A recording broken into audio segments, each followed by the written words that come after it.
Hi, I'm Baron from Ragic. Today I'll show you how easy it is to link your sheets in Ragic. We'll be making an example from a use case with project assignments. I have two separate database sheets with my employees and projects, but I would like to see who is working on a certain project while being able to see current and past projects a certain employee has worked on. The first thing I want to do is to list which employees are involved in one project, so I want to just add them under my project details. In this case, I have more than one employee in a project, so having them in a separate table inside my projects makes sense. We call these subtables in Ragic.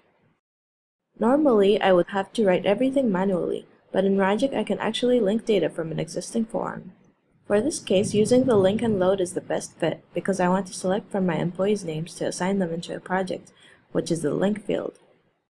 I also want to have some of their other details like their department and manager display automatically when I select their names, which will all be loaded fields.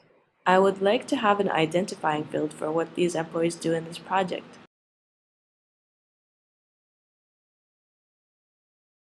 Now that we have a more complete project form, I can go to the separate project details if I want to see who is working on a project.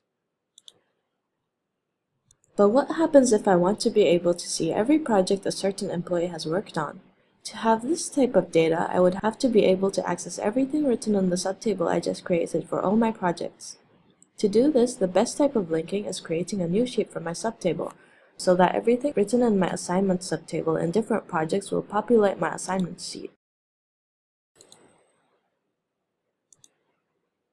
As you can see, my assignment sheet contains all the fields that were in my subtable, and also which project this assignment is related to.